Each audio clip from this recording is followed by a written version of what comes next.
Hi there, this is the Icefox Action camera, and this model is the i8. And I thought this camera was kind of fun, and I'd like to share my experiences with this camera. So if you want to see what kind of fun this camera can be, well, keep watching because you're watching Blue Collar Guy.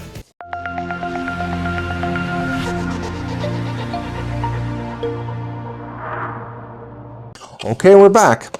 So I'm not going to do the traditional unboxing with this camera because so many people that have done reviews on this camera show you that you get all kinds of things in the box. You get all kinds of remotes, you get waterproof casing, you get all kinds of connectors. Most budget action cameras come with these type of accessories, so that's nothing new.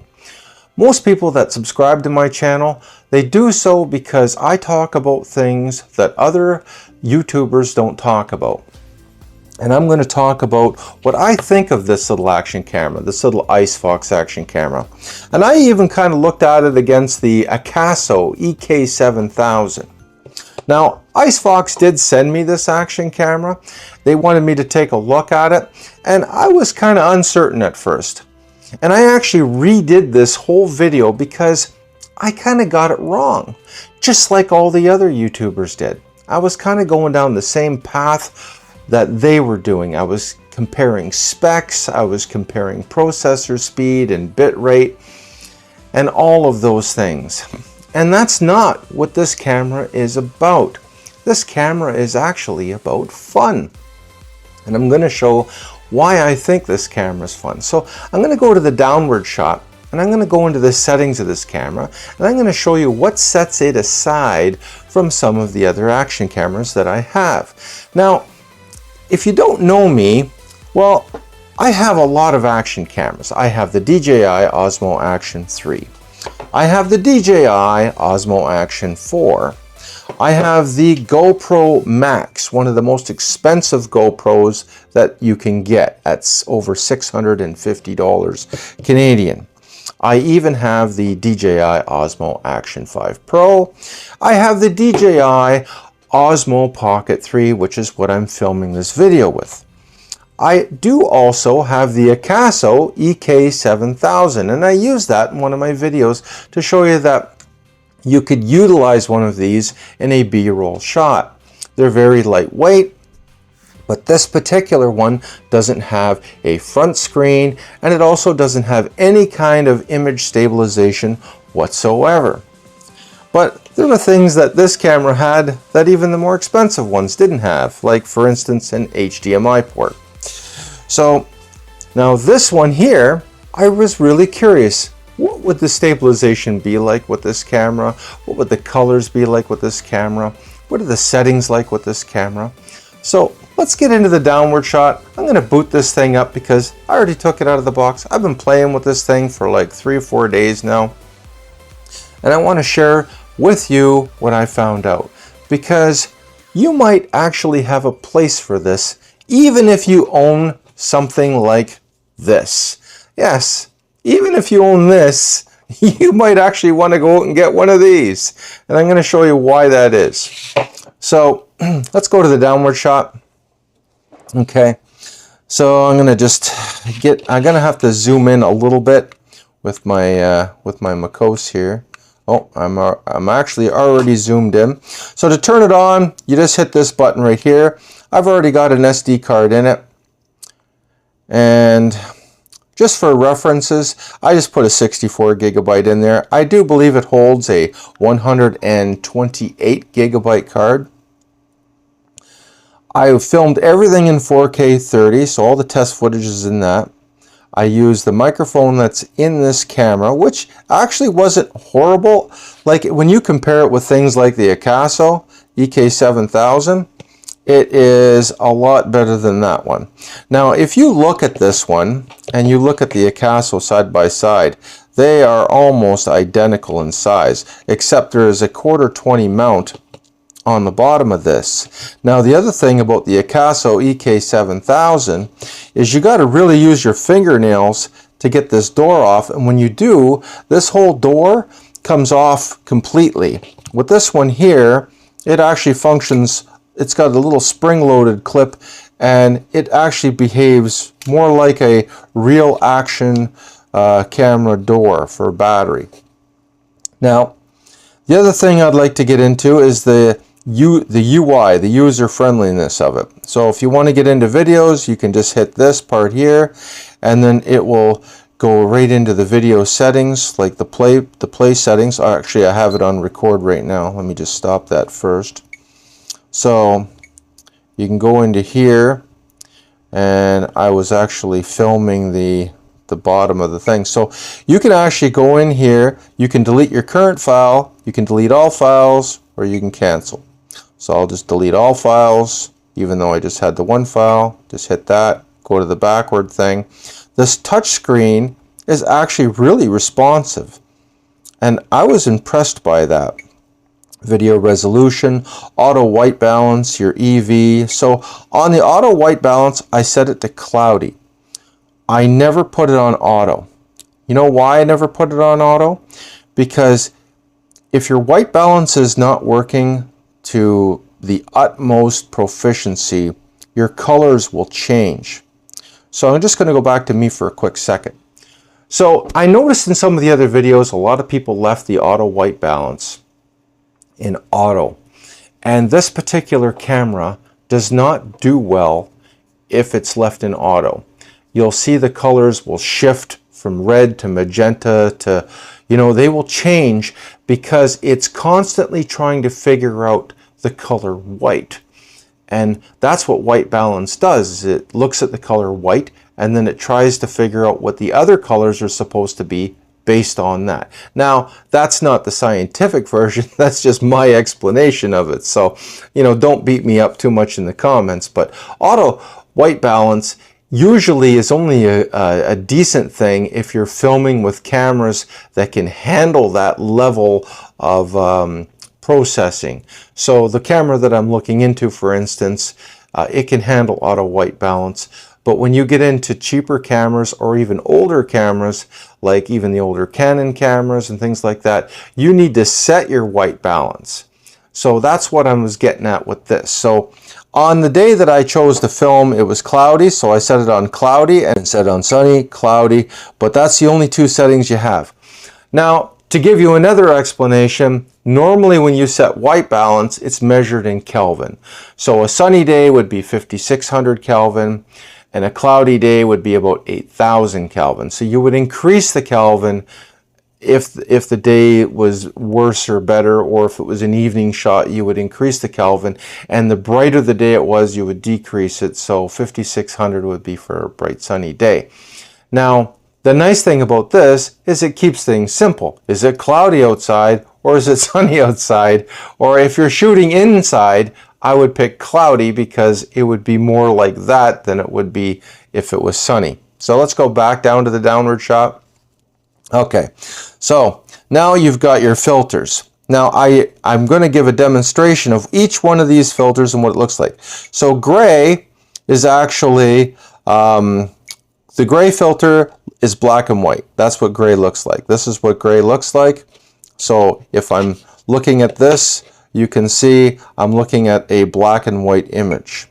I'm going to go back to filter, and if I go negative, then it's like a negative shot. So these are actually special effects that are built into the camera. So I'm not going to do it too much here because I'm going to give you some quick demonstrations of what those look like. Okay. All right. So then we have the EV. Now your EV can be either plus or minus 2 or up to plus 3. I left it on plus 2 because I thought that was going to be the best setting. You've got ISO, which is auto, and it goes all the way up to 3200 on this camera. Okay. And let me just get out of this filter. I'm going to shut the filter off. So just to let you know, you got antique mode, brown mode, white, warm mode. You've got cool mode, colorful mode, red mode. Some of the modes looked similar, but there were slight differences between them. Now the red, the green, and the blue is definitely red, green, and blue. You'll see that too in the demonstration video there. And I'm just going to get on the filter and none. And as you can see, this touchscreen is very responsive. And now, what are the other features we've got here? We've got the EIS. You can turn it on or off. I left it on. There's only one mode of EIS. You've got metering mode, which is average, central, or spot metering. And that has to do with how it's figuring out your ISO, I believe. So don't quote me on that, but that's what I think it is. You've got pre-record. Oh yeah, that's the other thing too. You have pre-record where before you hit even the record button, it's already recording, putting that video in kind of a buffer. So the minute you hit record, you've already got 3 seconds recorded or 5 seconds. And you can either turn that on or off. It has internal microphone and external microphone. I could not get an external microphone to work with this camera, but that doesn't mean that there isn't one. It means I didn't have one. I did try to use my DJI Mic Mini with it through the USB-C port, which is over here, and I didn't have much luck. I did contact Icefox, and they told me that it does work with wired microphones, but not wireless microphones. If you see the word close, it means off. Video voice. So what is video voice? Video voice is their terminology for mute. So if I leave this off, you see the little red line through the microphone? The microphone has been muted. There is no sound going into this. So if you see the word video voice, you need to have that on or you're not going to get any sound. I'm just going to go back to me. So the microphone that's in this camera isn't bad. It's okay. But I don't recommend putting it in the case because that changes a lot of things. This is a fun camera and it's meant to have fun with. It is not meant to be taken seriously like one of these cameras where you have to say, well, I've got to have it in D-Log M. I've got to have the EV at this and the shutter, you know. It's not meant for that. You give this to a teenager, a preteen, and you tell them to go have some fun with it. That's what this camera is for. Should it get lost or broken or they loaned it to a friend and forgot who they loaned it to, it's not going to be the end of the world when you give them this. These cameras have their place. They really do. Does it have a place in my toolbox? Absolutely. Okay, so now we're filming in negative mode, where I am a complete negative. Why would you film in this mode? I don't know. But it's available on this camera, and I guess in certain situations it looks kind of cool. Like my sign there looks kind of cool. It's got a little bit of a yellow tinge to it, but yeah, maybe it might come in handy if you're filming at night. Who knows? Anyways, this is negative mode. So this is one of the fun features of this little Icefox Action camera. This one is called gray mode. I'm filming gray mode in 4K 30. Why did I choose to try this? Well, other action cameras don't have a black and white mode. In a way, it can be kind of creative. You could bring this camera along with some of your more expensive action cameras and get a black and white perspective. Okay, so this mode's called antique mode. Why am I filming them all in the same spot? Well, because I want the lighting to be the same. I want the conditions to be just as controlled. If I do this outside, well, you could get a cloud overhead. It could change your impression of each mode. So I'm hand holding each one, by the way. 4K 30 EIS is on, and this is antique mode. And as you can see, it's kind of creative too. And I'm looking at myself, by the way, in the little selfie screen. It is not a touch screen, but I can see myself, I can frame myself.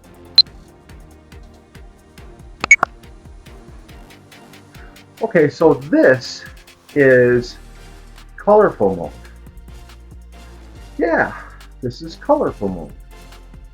And I just realized what I had done before is I have the pre-record on, so yeah, it's crazy. This camera has a pre-record option where it'll actually record for so many seconds before you even record. So it catches things before you even record.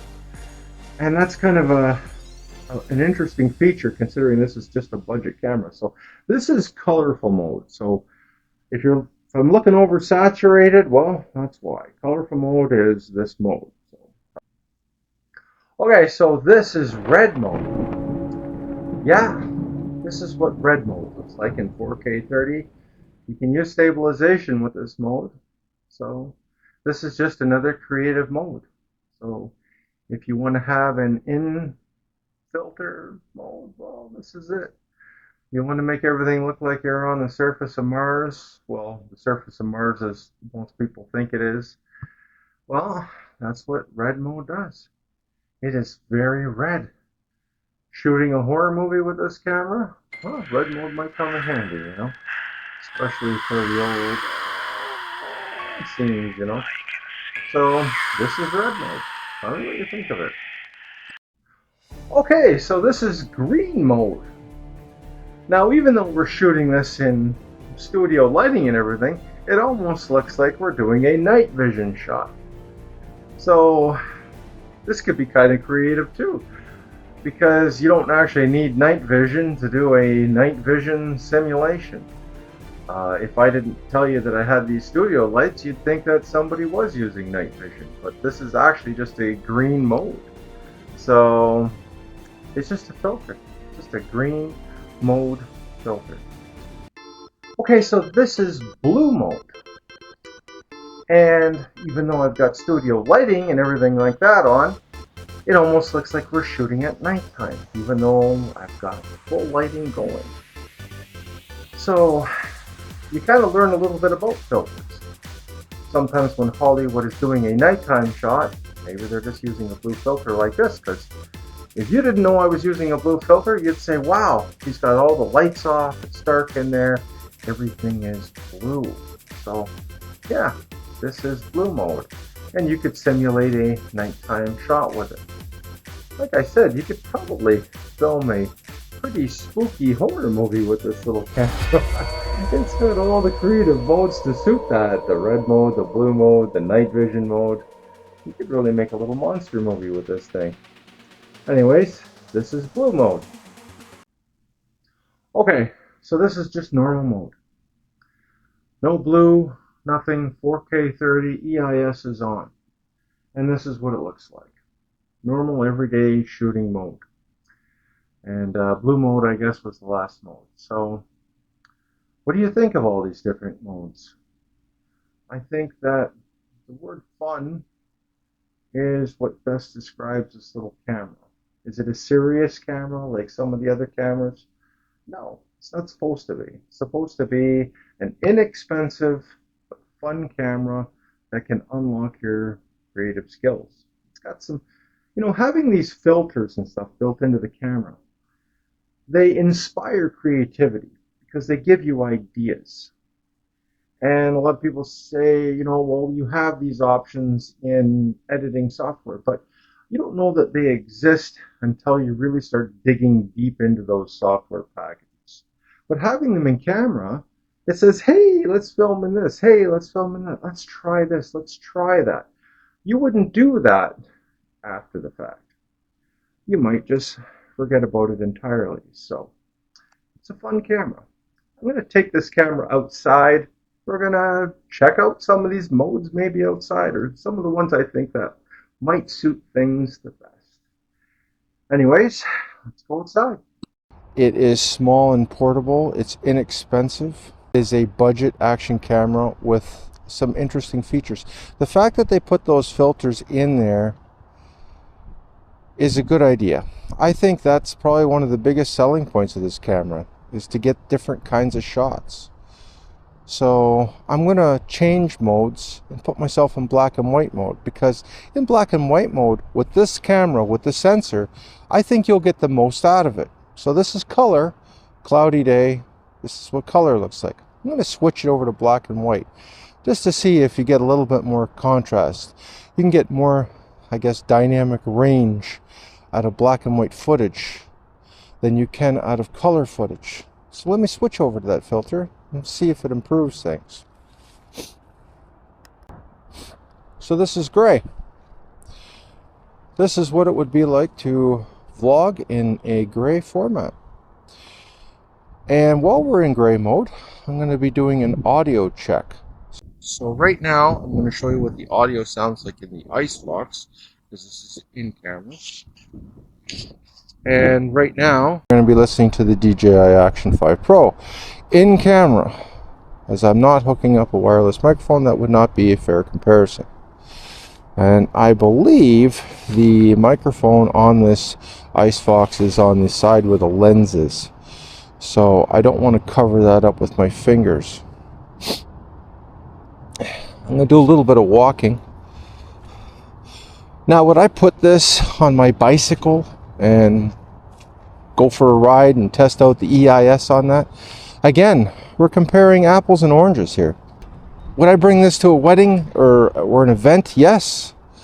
I wouldn't be as afraid to set it down for a moment and do something else. The other thing you can do with it is it has motion detection. Yeah. Having problems with porch pirates? Well, you got probably the world's smallest trail camera here. Let's switch over to the microphone on the Icefox. So this is the microphone on the Icefox. This is the microphone on the DJI. This is a microphone on the Icefox, and this is what it sounds like. This is the microphone on the DJI, and this is what it sounds like. Do you want to use this for its audio quality, or maybe use it as a B-roll camera for your video?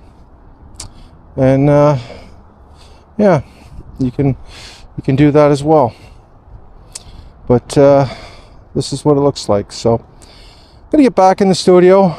We'll talk about the app a bit, because you can do some editing in the app. You can also control the camera with the app too. Anyways, I will see you at the studio right now. So now we're going to use the Wi-Fi, and there's a certain procedure that you have to use when you're using the Snap Pro app. You click on the Snap Pro app, you go connect camera. It's going to say go to the settings, okay, and then you have to go on the camera, click on Wi-Fi. It'll say Wi-Fi is starting. You're going to see Snap Pro show up here. Okay, so once you see Snap Pro show up here, and it should be a list. Okay, oh, there it is right there. So Snap Pro i8. So then you go here.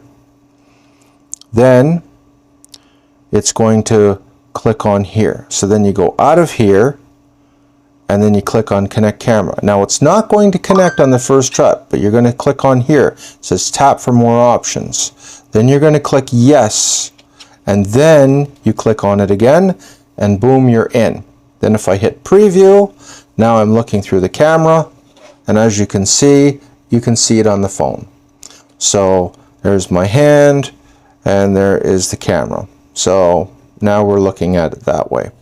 Now if you want to edit clips, I'm just going to go out of here, and I'm going to shut this off, and I'm just going to go in and out of the app real fast. So I'm just going to click on that, I'm going to go back into the app, and I'm going to go to clip. Then I'm going to find a clip that I like. Here's a clip that I like. So then I'm going to go and hit the check mark up here. Then I'm going to go back down here, and I'm going to hit confirm. And now I can edit the clip. I can put filters, I can put audio, I can put text. So if I hit edit, now I can delete it, I can replace it, I can hit mask, I can crop it. So if I want to put it in, there we go. So now I've got the video on there, and I've got check mark on there, and I've got that edited. So you can export the file too. You can export the file too. So it's got some editing features. So let's just go back to me for a second. Okay, so this camera obviously has an app, and the app is Well, I wouldn't say it's the best app in the world, but it's certainly not the worst app in the world. And for a teenage boy or teenage girl who's got this camera and they're using their creativity, the app also has some filters that you can put on there as well. So if you want to, add blur or things like that, you can do that as well.